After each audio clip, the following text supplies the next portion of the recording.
All right, welcome ladies and gentlemen to this morning's press briefing. Today, leaders will present information on the maritime narcotics interdiction, deployment, and contraband offload by the crew of the U.S. Coast Guard cutter James, and the interagency partnerships and collaboration that make these results possible.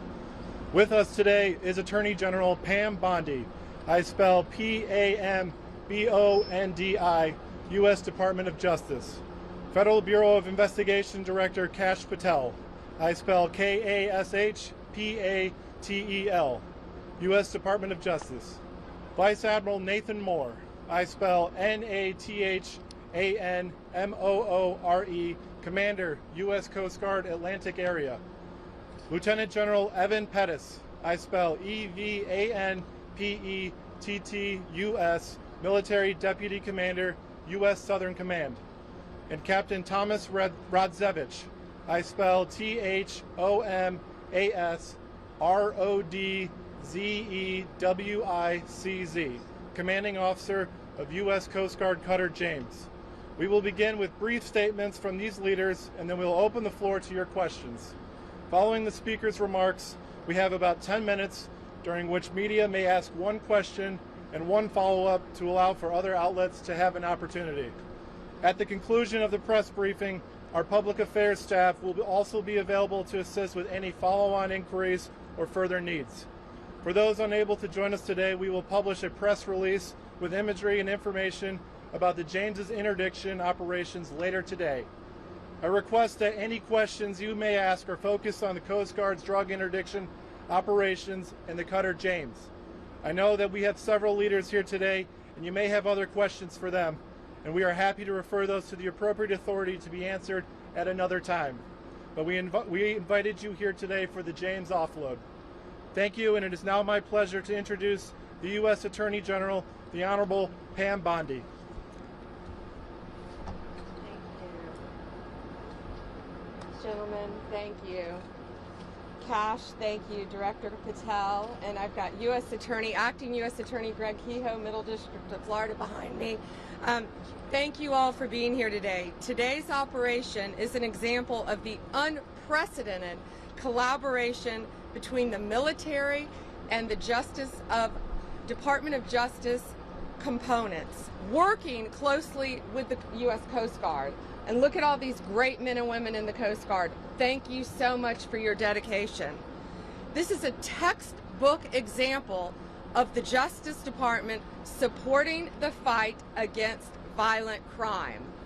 These drugs are worth over $500 million. Almost 45,000 pounds of cocaine, pure cocaine, uncut, and 3,800 pounds of marijuana. Congratulations again to the Coast Guard.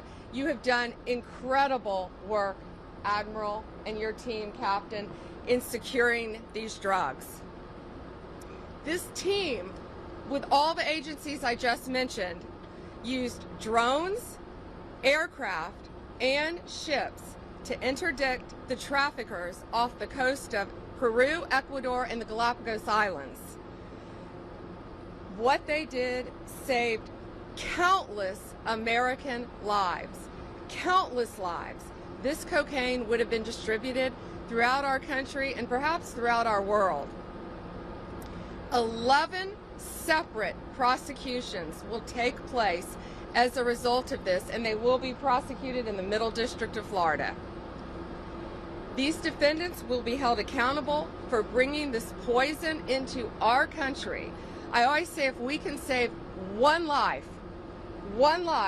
we have done amazing work. And today we have saved thousands and thousands of lives as a result of this incredible cooperation. We believe two cartels, CJ&G and Sinaloa, were heavily tied to these shipments. This is a major blow to their financial operations and their efforts to distribute drugs throughout our country. It's an example of a prosecutor-led, intelligence-driven approach to stopping these criminal enterprises in their tracks. DOJ and all of the agencies involved will continue to dismantle this transnational criminal organization, lock these criminals up, and keep our country safe. The drugs that you have seen today will no longer destroy lives. They will help us lock up the criminals. Thank you all, and it is my honor to introduce the Director of the Federal Bureau of Investigation, Kash Patel.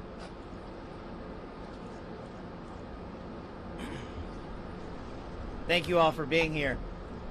General Bondi, we're here today because of your dedicated leadership to safeguard American lives, because you had the courage to follow President Trump's courage to put our children first and to make sure that the narco traffickers, and make no mistake, this administration has labeled them foreign terrorist organizations because that's what they are. There is no lethal force on planet Earth that is responsible for an overdose death of an American citizen every 7 minutes, more so than these federal terrorist organizations, foreign terrorist organizations. We are humbled to be a part of this Department of Justice, and we are going to continue to safeguard our streets. This is what it looks like when the United States whole-of-government approach brings every resource to bear, from the Department of Defense and the United States Coast Guard, from HSI, from FBI, from DEA, and so many others. They are going to get all the drugs off the streets, off the markets, and as Attorney General Bondi said, we are going to lock them up. They are no longer going to be free to roam. We are going to dismantle the next man up theory that has been breeding in these Mexican cartels for generations. No more. We are here today because of your brave work. The men and women of the FBI that I lead, I'm humbled and honored to be here in South Florida, where I spent so much of my career before I moved to Washington, D.C.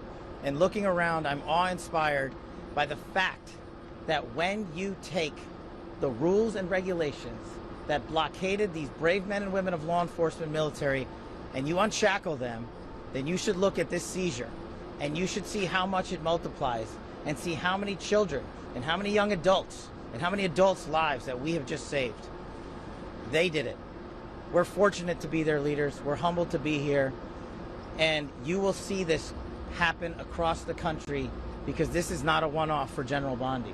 She has made this a mission priority, and the FBI will follow in every corner of this country and every square centimeter of this planet to eradicate the narco traffickers and the foreign terrorist organization that are killing American citizens. They will be held accountable. We will take preventive measures, and we will scour the ends of the earth to find every single one of them. Thank you so much for being here today.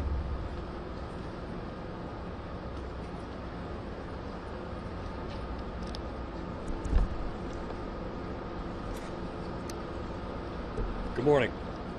We welcome the crew of the James back from a remarkable patrol where they seized $510 million of illegal drugs, that's cocaine and marijuana, that was interdicted at sea before it can reach the U.S. border. So what does that number actually mean? You know, what does the number besides the dollar sign mean? It means 154 lives saved directly from cocaine-related overdose deaths in this country. It means that there's almost 11,000 less new cocaine users that are going to get access to the drugs. It means that we've saved at least $16.5 million on costs related to inmate care and health care for people inflicted with these drugs. And from the Coast Guard standpoint, what this really means is a beautiful ship like the James heralds a new time for us, a new time of assets that impact the United States strategies for countering these cartels in new ways and disrupting the flow of illegal drugs. Just since February, the combined efforts of Coast Guard cutters James, Stone, Weishi, and Mohawk yielded over 59 metric tons of narcotics seized. That's $1.5 billion of revenue to the cartels. This success is a team success made possible through the dedication and coordination of our partners in DHS, DOD, and DOJ. Every day, the Coast Guard controls, secures, and defends the border and maritime approaches of this country, proudly serving as part of DHS at all times and as a military service and part of the armed forces. On the water and in the air, the Coast Guard and our partners are on the front lines to fight against these foreign terrorist organizations, including the cartels and other dangerous criminals who seek to traffic bulk cocaine, including illegal fentanyl and other deadly drugs, from entering into our communities. Under our DHS leadership, the Coast Guard has worked diligently to harden and secure the U.S. southern border and maritime approaches. Our message to the cartels is simple. We own the sea. You do not.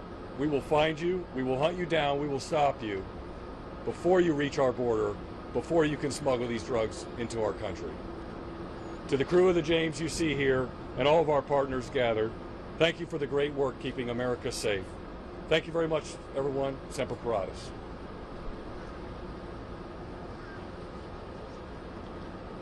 Good morning, ladies and gentlemen. It's a privilege to be here today representing Admiral Alvin Halsey in U.S. Southern Command. And first, I just want to say thank you. Attorney General Bondi, Director Patel, Admiral Moore, Captain Rodzovich, my apologies, and to the crew of the James, the brave men and women of the crew of the James. It's a real privilege to stand with you today. You know, the most fundamental duty of a DoD organization like U.S. Southern Command is to defend the United States against threats and defend her people, defend her Constitution. But this is a threat that by law, policy, design, DoD can't get after alone. It takes a team, and it's a privilege to be part of this team. You've heard the facts of what these amazing men and women have done, what the organizations that these amazing leaders have accomplished. But I just want to say thanks. You know, it is amazing to watch in action the machine that is our government interagency getting after this problem set.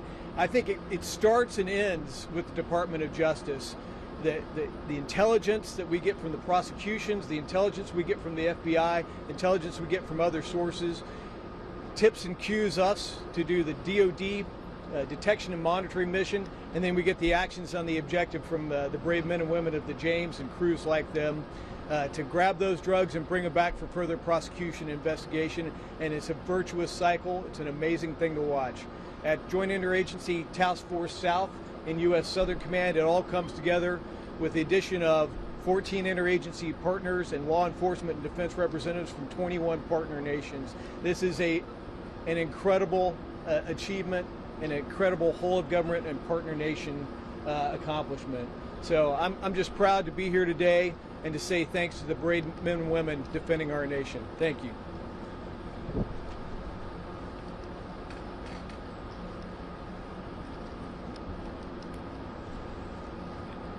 With great pride, I stand before you today reflecting on the tremendous accomplishments of Coast Guard Cutter James and the crew. What you see today is a result of the crew executing an unprecedented pace at sea of interdictions. In only 56 days in theater, James interdicted 11 drug smuggling vessels, seizing over 22 metric tons of cocaine and marijuana, and apprehending 34 narco traffickers. In all my years working in this vital mission, I have never witnessed such substantial results in such a short amount of time. What is not on display, though, is the incredibly challenging work done by our crew that went into these interdictions. We patrolled an area the size of the continental United States, finding the narco-terrorists' tiny, drug-laden vessels across the vast waters of the Eastern Pacific is equivalent to finding the proverbial needle in a haystack. But the crew of the James showed narco-terrorists that we will find them. We show them that they are no match for the professional competence, technical expertise, and operational prowess of the James crew. We sent a message loud and clear that we can and that we will continue to stop them bringing harm and devastation to our border. Or as my ops boss would like to say, you can run, but you can't hide. Alongside our permanent party crew members, it's important to mention those who deployed with us, our law enforcement detachment, pilots and air crew, intelligence professionals, and the operators of our unmanned aircraft systems. Together, we are James, a team of teams. This team of tirelessly dedicated professionals traded time with family and friends to carry out our vital mission, stopping the flow of illegal drugs, cutting off profits that fueled deadly fentanyl trade, and ultimately protecting American communities and families from unimaginable heartbreak. This crew represents the best of the best, and I'm incredibly proud to serve with all of the dedicated professionals that deployed on James this patrol. Thank you for your time.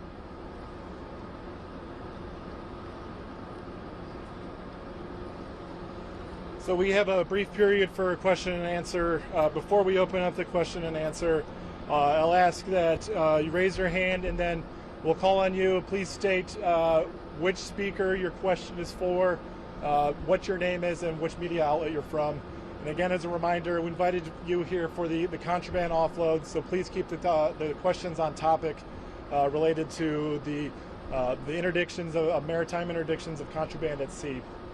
So with that, I'll ask a first question over here. Yes, sir. Ma'am, this is remarkable. Quite frankly, we see this very, very often, and we probably will in the future. How do we go from bucket, drops in the bucket to buckets? This doesn't stop. They don't stop. Evan, this is not a drop in the bucket. Behind you is $500 million of pure cocaine, uncut cocaine. So when they cut this poison with baking soda and whatever else they cut it with, it will multiply even more times than you can imagine.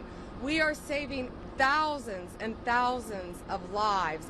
These brave men and women, you know, we often talk about the Coast Guard and General, we talk about all the time our great men and women in law enforcement and the military, but sometimes I feel like the Coast Guard is overlooked at how incredibly dangerous your jobs are. So thank you again for what you've done and the countless lives that you have all saved today. By 11 defendants are going to be locked up, and if this isn't sending a message loud and clear to Sinaloa and these other cartels, it better be, because they know that these men and women, all of these agencies working together, are coming after them. And if there is more, they will find them and they will arrest them and we will prosecute them.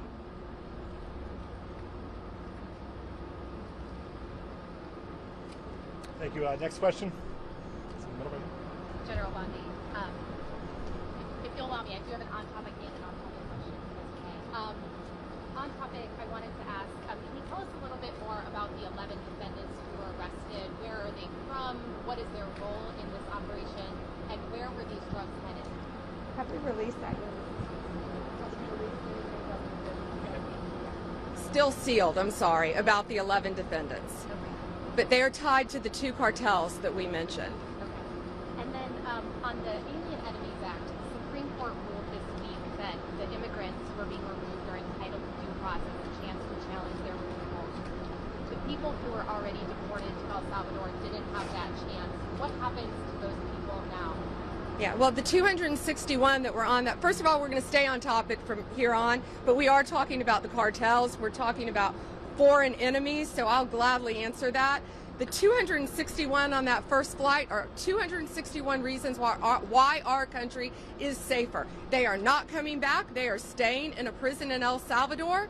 They are not from our country. They are not migrants. They are illegal aliens who are peddling drugs, guns, and illegal money in a very organized way throughout our country. And that's another reason why our country is safer today. Again, we have limited time, so please keep the questions on topic, and we will follow up with our appropriate public affairs staff to make sure that your needs are met. Yes, over here. Hi, Alana Austin with Newsmax. I'm interested in hearing about these cartels. Has this been rattling down internally? Are any of the people being taken into custody cooperating and talking about providing any valuable intelligence to you all, either knowingly or unwittingly from being taken into custody? As the team mentioned, it is changing the dynamic. The threat dynamic is changing, and you're seeing it here because it's a collaboration of law enforcement and military intelligence sharing along with the intelligence community that leads to these types of seizures. And as the General and the Admiral mentioned, in such speed that they have not seen in their careers. So it is more than rattling them. And it's not just this mission that the Department of Justice is leading here. This is one big example that we want to showcase the work of a team-led interagency process. And that's what it is. No one is taking credit for it. Everyone is putting the mission first. And the people that are hearing that message the loudest are the cartels and the CJNG and Sinaloa cartels and the others down in the south of the border. But as these brave men and women have mentioned, there is no border that they will not defend. Every border is an operational offensive thanks to this interagency process and the brave folks of JIDF South and Southern Command. All right, we have time for one more question. Yes, over here. I'm wondering, so we talked a little bit about where these individuals are from. They've already been designated as terrorists. That wasn't enough to stop them from trying to move these drugs into the country and come out the head of a snake who's going to grow back several more. So are you thinking about threats or charges towards Mexico, towards anything that they're doing in the country to our south when it comes to preventing them from moving those drugs into the U.S.? Well, I think this sends a very loud message today, Ali. Sinaloa, all these gangs, TDA, MS-13, the cartels, all of the cartels throughout the world, I would think they're pretty frightened right now based on what's behind us, based on 11 defendants in custody as a result of this one bust, because it's all of these agencies standing behind me, working hand in hand with Homeland Security to get them off our streets. You're seeing what's happening. These people are an organized crime unit. And, you know, we've shut down the borders in Mexico, Canada. So now I think they're probably increasing through our ships, through our ports, but they're not going to get away with it, thanks to all these great men and women. It's a multifaceted approach to catching them.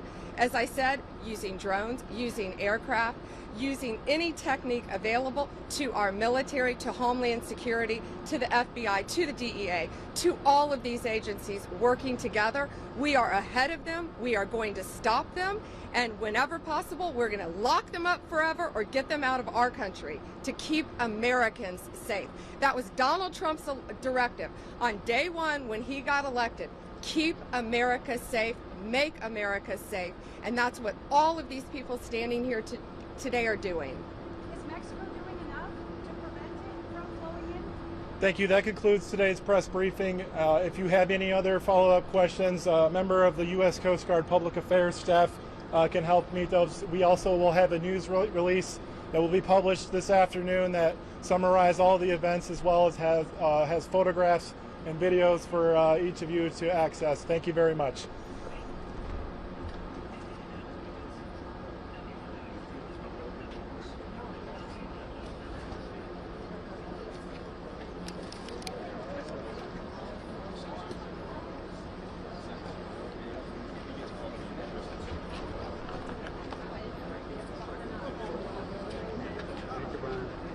All right, right here.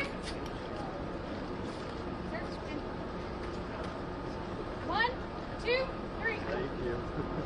Thank you very much.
Good.